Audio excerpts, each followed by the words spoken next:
James 한장. James, a servant of God and of the Lord Jesus Christ, to the 12 tribes scattered among the nations, greetings. Consider it pure joy, my brothers, whenever you face trials of many kinds, because you know that the testing of your faith develops perseverance. Perseverance must finish its work, so that you may be mature and complete, not lacking anything. If any of you lacks wisdom, he should ask God, who gives generously to all without finding fault, and it will be given to him. But when he asks, he must believe and not doubt, because he who doubts is like a wave of the sea, blown and tossed by the wind. That man should not think he will receive anything from the Lord. He is a double-minded man,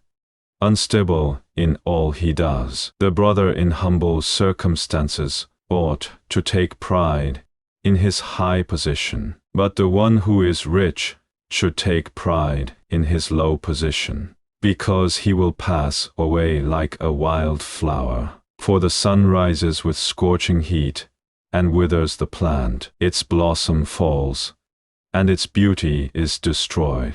In the same way, the rich man will fade away, even while he goes about his business. Blessed is the man who perseveres under trial, because when he has stood the test, he will receive the crown of life that God has promised to those who love him. When tempted, no one should say, God is tempting me, for God cannot be tempted by evil, nor does he tempt anyone. But each one is tempted when, by his own evil desire, he is dragged away and enters. Then, after desire has conceived, it gives birth to sin, and sin, when it is full grown, gives birth to death. Don't be deceived, my dear brothers. Every good and perfect gift is from above, coming down from the Father of the heavenly lights,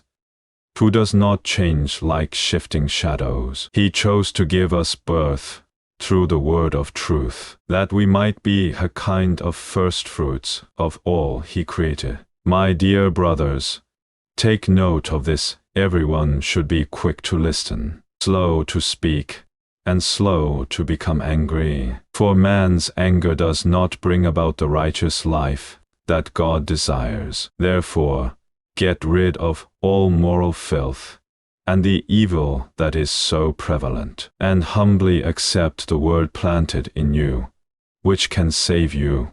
Do not merely listen to the word, and so deceive yourselves. Do what it says. Anyone who listens to the word, but does not do what it says, is like a man who looks at his face in a mirror, and, after looking at himself, goes away and immediately forgets what he looks like. But the man who looks intently into the perfect law that gives freedom, and continues to do this, not forgetting what he has heard, but doing it, will be blessed in what he does. If anyone considers himself religious, and yet does not keep a tight rein on his tongue, he deceives himself, and his religion is worthless. Religion that God our Father accepts as pure and faultless is this: to look after orphans and widows in their distress, and to keep oneself from being polluted by the world.